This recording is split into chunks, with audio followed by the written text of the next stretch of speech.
So if I where you, నేను నీవైతే అనే ఒక సమ్మరి మనం చూద్దామా షార్ట్ గా. రిటర్న్ బై డాగ్లెస్ జేమ్స్ గారు అమ్మా. సో ఈ ఒక వన్ యాక్ట్ ప్లే అమ్మా. వన్ యాక్ట్ ప్లే అంటే ఫ్యూ క్యారెక్టర్స్ మాత్రమే ఉంటారు. అట్ ద సేమ్ టైం ఇది ఒక మెలో డ్రామా అంటే ట్రాజీ కామెడీ రెండు కూడా ఉంటాయి. సో ఆ రెండు కలిపి మిక్స్ చేసిన మెలోడ్రామా అంటారు. ఇది ఒక లెసన్ చాలా ఆసక్తికరంగా ఉంటదమ్మా. ఇద్దరు మనుషులు ఉంటారు, ఒక గెరార్ ఇంట్రూడర్, ఇద్దరు కూడా ఒకే పోలితో ఉంటారు. సో ఇది చాలా ఆసక్తిని కలిగిస్తుంది కదా, ఉత్కంఠ భరితంగా ఈ యొక్క లెసన్ ఉంటది. సో మొత్తం డాగ్లెస్ జేమ్స్ గారు మొత్తం ఇంట్రెస్ట్, క్యూరియాసిటీ, ఆసక్తిని మళ్ళీ స్పష్టంగా చూపించారు. సెన్సేషనల్ వన్ యాక్ట్ ప్లే అనమాట ఇది.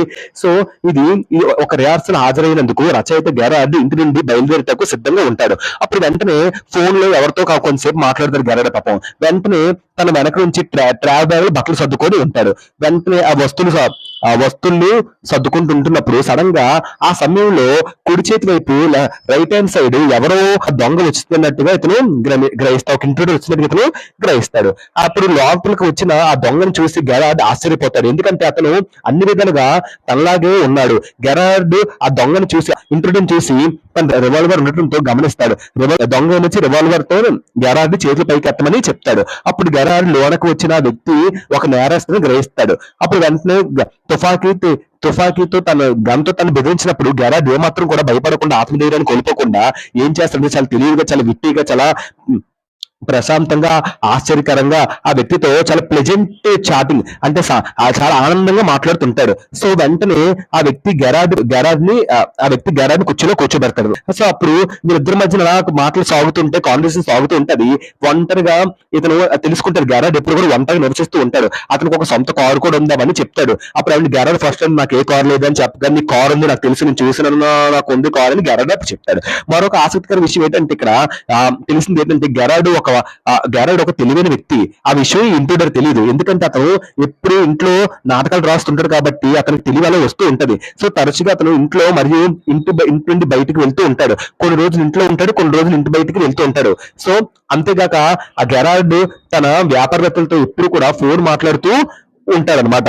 ఇంట్రూడర్ ఒక నేరస్తుని గ్రహిస్తాడు. అతను నగలు దోచుకుని ఒక దొంగని, నీకోసం చెప్పాను కానీ నేను ఒక నగల దొంగతనం చేసినప్పుడు పోలీసుని చంపేశాను, పోలీసులు నన్ను తరుముకుంటూ వచ్చినప్పుడు సడన్ గా నువ్వు దొరకవు, అలా నీ దగ్గరకు వచ్చాను, నా దారి మీ ఇంటి సాగిందని చెప్తాడు.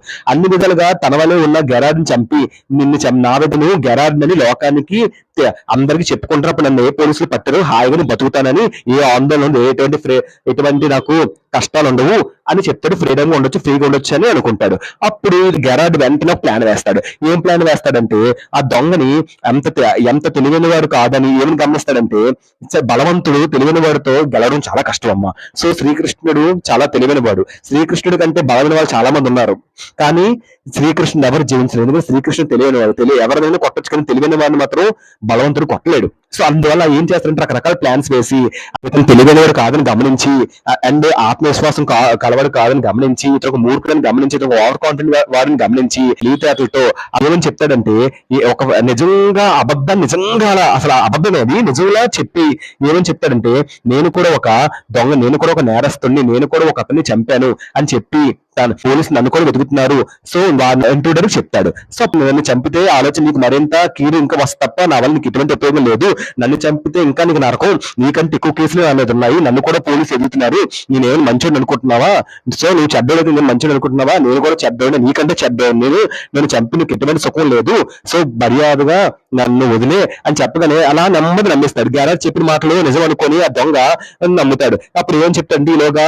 ఇంటి బయట నుంచి సడన్ గా పోలీస్ సౌండ్, అదృష్టం కొద్ది పోలీస్ సౌండ్, ఎక్కడో పెట్రోలింగ్ వెళ్ళే పోలీస్ సౌండ్ వినిపిస్తుంది. వెంటనే ఇంకాస్త నిజం అనుకొని పోలీసులు వస్తున్నారని భయపడతాడు. అప్పుడు గెరార్డ్ అతన్ని గ్యారేజ్ లోకి వెళ్ళమని చెప్తాడు. ఆ తర్వాత మనం ఎక్కడ దూరంగా పారిపోతాం కార్లో అని చెప్పగానే సరే అని చెప్పి గెరార్డ్ చెప్పిన మాటలు ఇంట్రూడర్ వింటాడు. వెంటనే ఆ గ్యారేజ్ ఒక తలుపు తెరుస్తాడు. అతనితో చెప్పి గ్యారేజ్ తలుపు తెరుస్తాడు. వెంటనే కానీ నిజానికి అది గ్యారేజ్ కాదు, అది ఒక కబోర్డ్.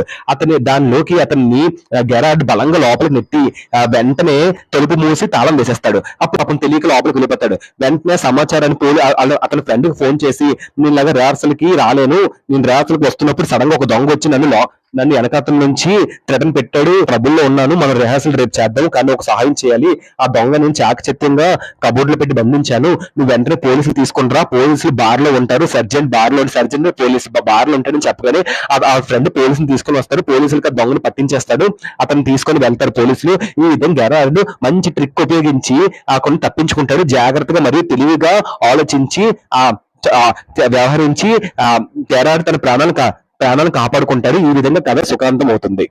సో ఇదమ్మా లెసన్. సో ఈ లెసన్ లో మోరల్ ఏంటంటే, ఎన్ని ప్రాబ్లమ్స్ వచ్చినా, ఎంత డిఫికల్టీస్ వచ్చినా మనం చాలా చాకచత్యంగా, చాలా ధైర్యంగా ఉండాలి. మన ఆత్మవిశ్వాసాన్ని, మన ధైర్యాన్ని కోల్పోకూడదు. మనం చాకచత్యంగా ధైర్యంగా ఉంటే ఏదో ఒక రూట్ మనకు ఆ టైంలో మనకు వస్తూ ఉంటది అని ఒక నీతిని ఒక లెసన్ ద్వారా మనం తెలుసుకోవచ్చు, ఒక మెయిన్ థీమ్ ని. ఓకేనా, ఇది లెసన్. మీకు కనుక నేను చెప్పే క్లాస్ నచ్చితే please like, share, subscribe. Playlist లో నీట్ గా 9th CBS లెసన్స్ అని పెట్టాను, 10th CBS లెసన్స్ అని పెట్టాను, మీరు యాక్సెస్ అవ్వచ్చు. Thank you so much.